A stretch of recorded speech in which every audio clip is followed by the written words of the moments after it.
Hello and welcome to another episode of Raw Politics. It is not strange to hear former Deputy President Rigathi Gachagua criticizing the president or opposing a policy that he once defended vehemently. But he did something at a church in Naivasha that got me thinking, what's the man up to?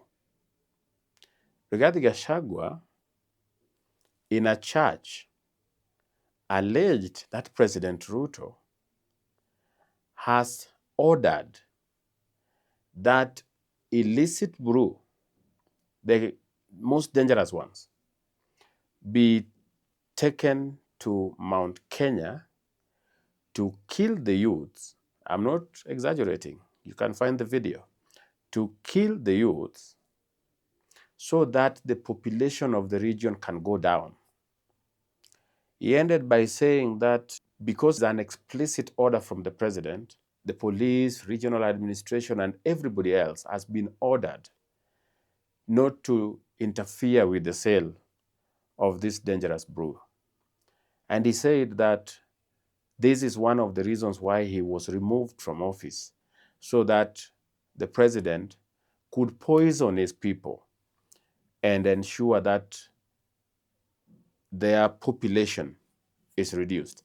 Technically, Rigathi Gachagua accused the president of the republic of deliberate ethnic cleansing. And this is a very outrageous, outlandish claim. It got me thinking, like I said, what is this man up to? Because even in Rigathi's mode of operation, he is not been accusing the president of crimes. And so in this video, we want to answer, what is Rigathi up to?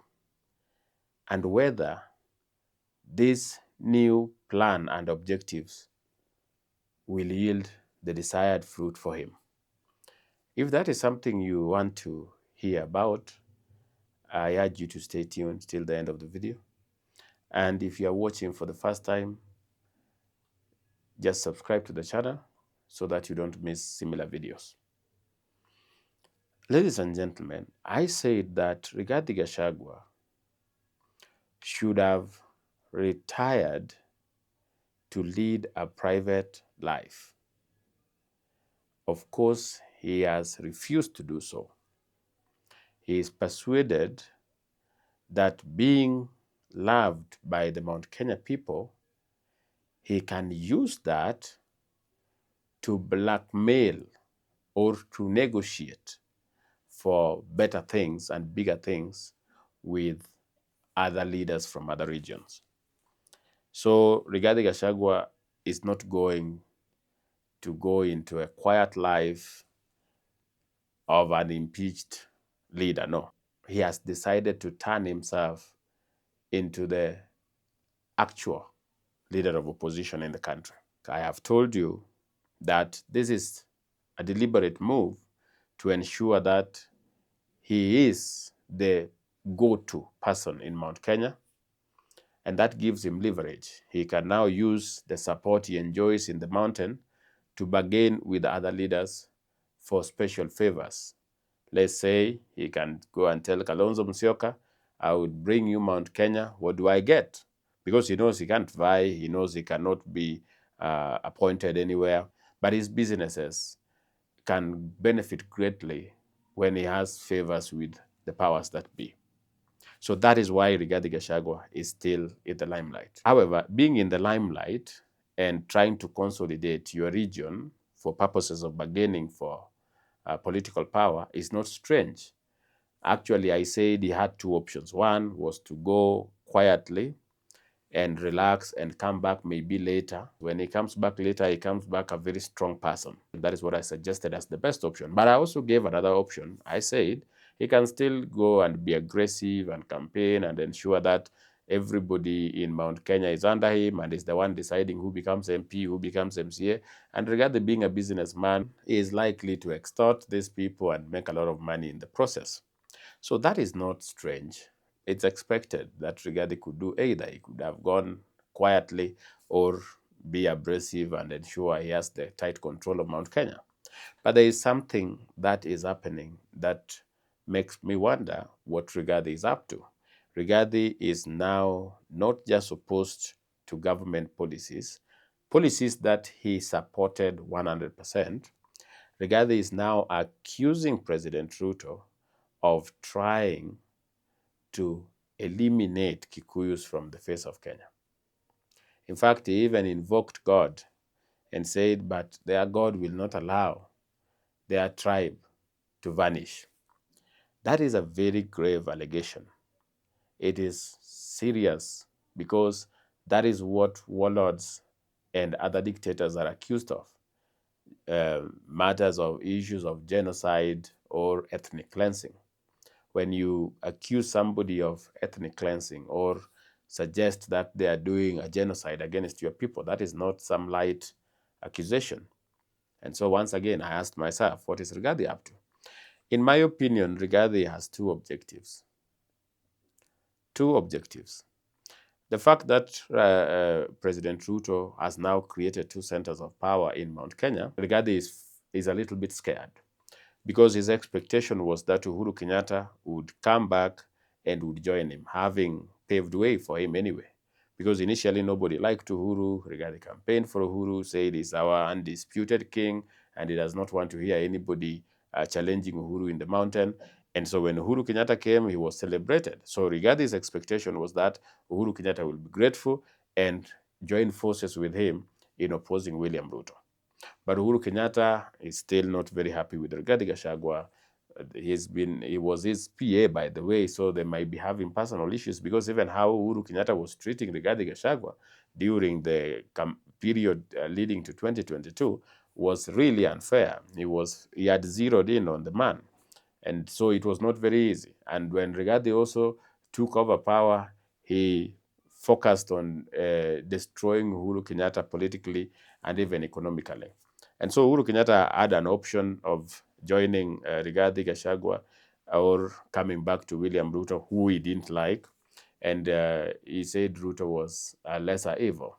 And this really scared Rigathi because Rigathi now has to eat his words.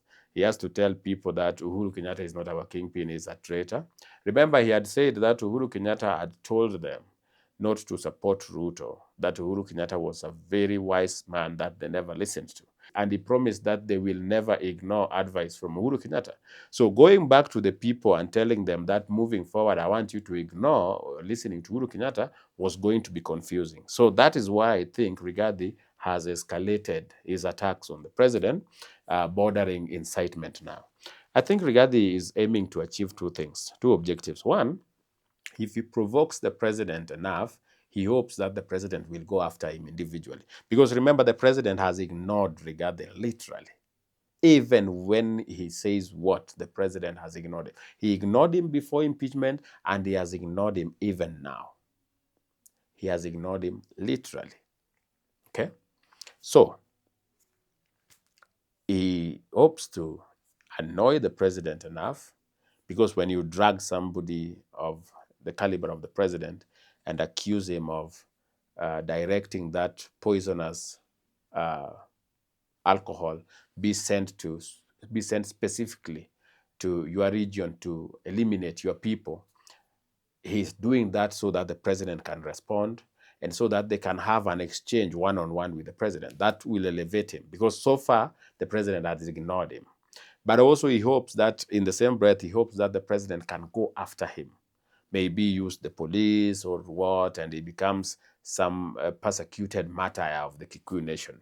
And then that means that the people who perhaps were thinking of going the Uhuru way will now be like, our son is now being persecuted and we have to collectively rally behind our own.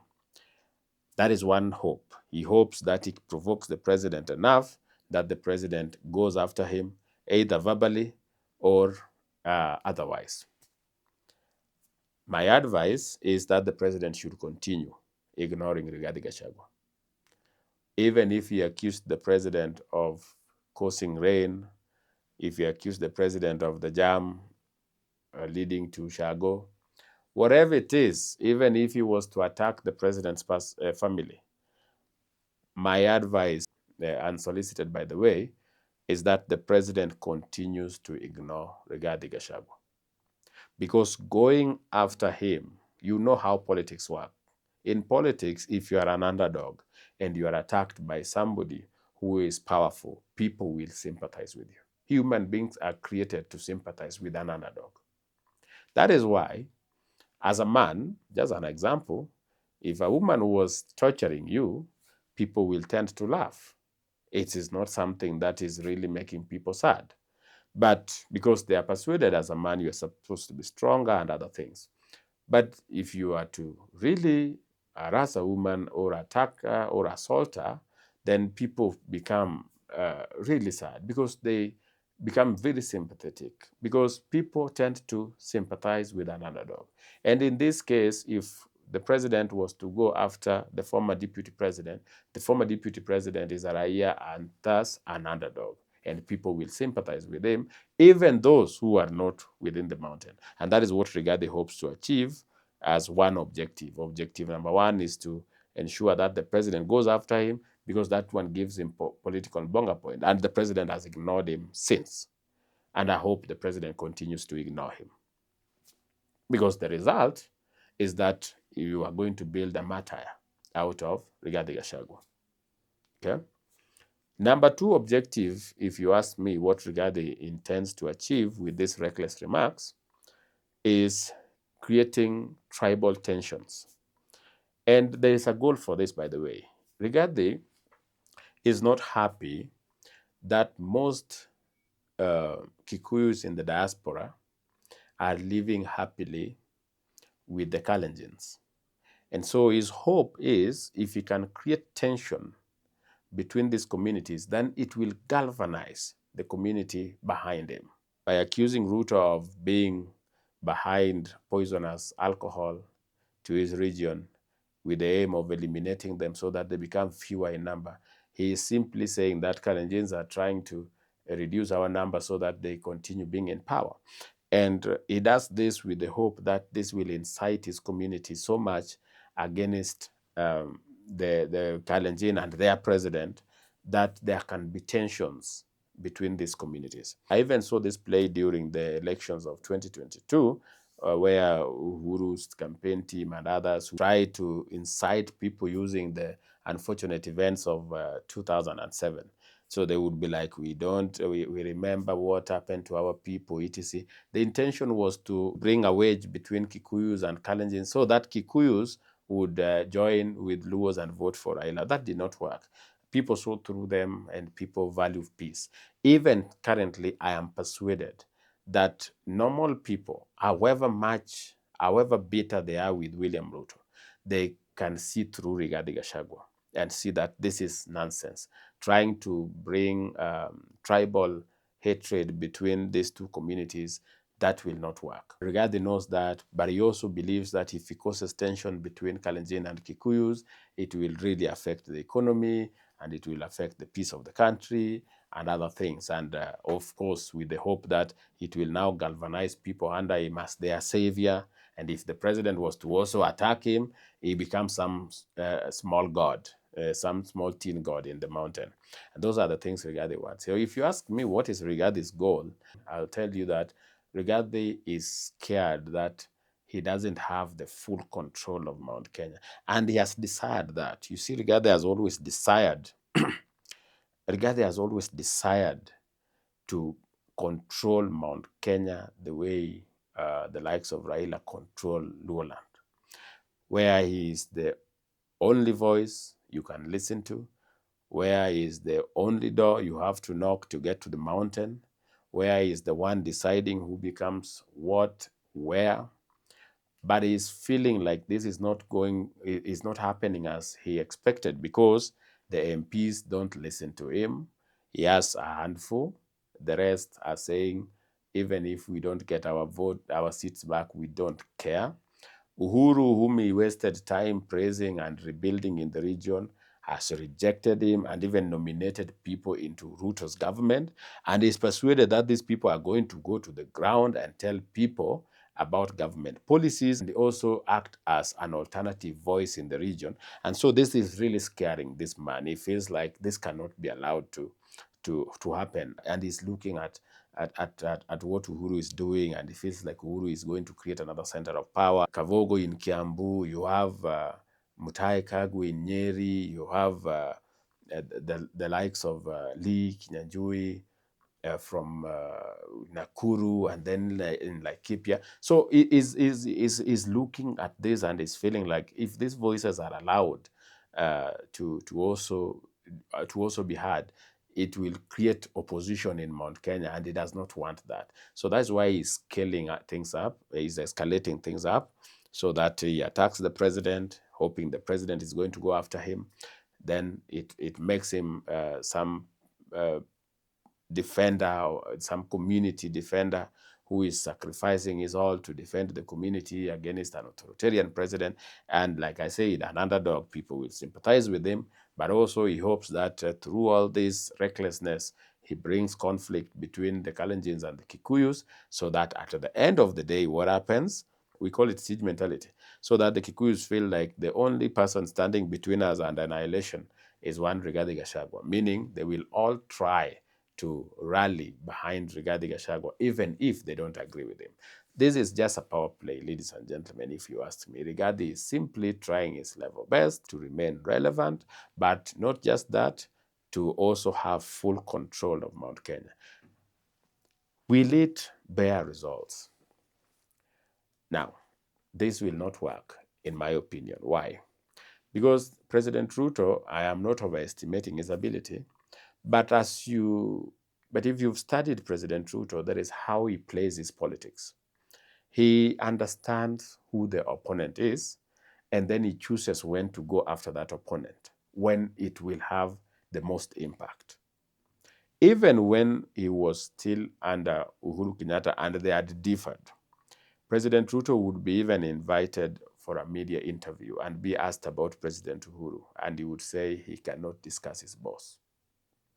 He refused adamantly because people were waiting for him to say something. Then they say President Ruto said, the Deputy President said this about his boss. He never said anything. Actually, he really waited until when it was now important to go after Uhuru. The very last minute, when now going after Uhuru after consolidating his ground, when now he knew that Mount Kenya was behind him no matter what, he went after Uhuru. And within a short time, it was game over.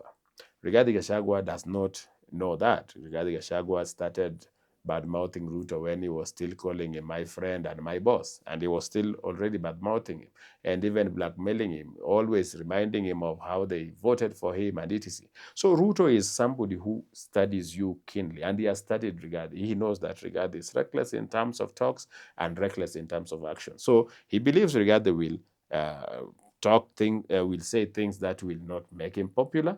The president is also hoping that as he goes reckless, at the end of the day, people will know who he is. The more he talks, the more he exposes himself. Take an example of how he is opposing housing program, something that he campaigned for and was whipping MPs to support everywhere. Look at the way now he is opposed to SHA, something that he himself passed in the cabinet subcommittees and endorsed 100%. What Rigathi has been doing is going against everything that he said to appease the people who are anti-Ruto. And so he's embraced populism. And when you embrace populism, it exposes you. Rigathi paints himself as a truthful man, but it is very easy to say, you said this and now you're saying this. So I'm persuaded, ladies and gentlemen, that Rigathi is not going to succeed in one, bringing president to fight him. I don't think William Ruto is going to go after Rigathi, whether verbally or in terms of using state resources. I don't think he'll do that. Actually, that is not how Ruto operates. But number two, I am not persuaded that Kikuyus and Kalenjins are going to let politics destroy the peace they have had. It did not work during Uhuru's time when they were even using state resources to push propaganda. I don't think it is going to work because Rigathi's ego needs to be massaged. I don't think so. I believe Rigathi is the type that does things without thinking it through. Like now, his advisors have told him, go after Ruto. He doesn't know the consequences of that. He's just been told that if it succeeds, it's rewarding. That is how they lied to him before he was impeached. They told him there is no way he can touch you now that you have Mount Kenya behind you. You are untouchable. No MP can dare even take a motion. The motion was taken. He was told now that the motion has been taken, the ground is very angry with the MPs who signed. And I'm telling you, MPs are going to run away. Most of them will not even dare go to vote. They voted overwhelmingly to impeach him. And then he was told, you see, Senate is a different ballgame. Those people, they cannot be controlled. Those people are going to look at this, and the senators from Mount Kenya add with others. Those ones will never touch you. 53 of them voted for Rigathi to go home. He was also lied to that, you see, the courts of this country are on your side. They are also tired of Ruto and etc. What happened? The courts dismissed Rigathi's claims, and the CJ was there to swear in the new deputy president. So they are lying to him. The reason as to why they do so is because he gets excited without looking at the consequences or thinking it through. Because if you are going to go after Ruto, you should know who William Ruto is when it comes to politics. He's a shrewd politician. Like no other. No politician competes with William Ruto in Kenya in terms of mastery of how to handle politics, how to do politics. He is in a league of his own. And somebody is cheating Rigathi that Rigathi can be a match. And he believes that. Okay? And so that's why I'm saying either way he loses. My advice still remains. You had been impeached and nobody has even come after you. Everything was let to be because the president wants to deliver. Go home, relax, rebuild yourself. Look for new advisor, look for new friends, refresh yourself. Because this route you're taking wouldn't work for you in the long run. Ladies and gentlemen, that is what I wanted to share. If you found it useful, let me know in the comment section. Otherwise, don't forget to like this video if you found it useful. Allow me to thank you for taking your time and watching this video. If you want to watch my unsolicited advice to Rigathi Gachagua, watch this video.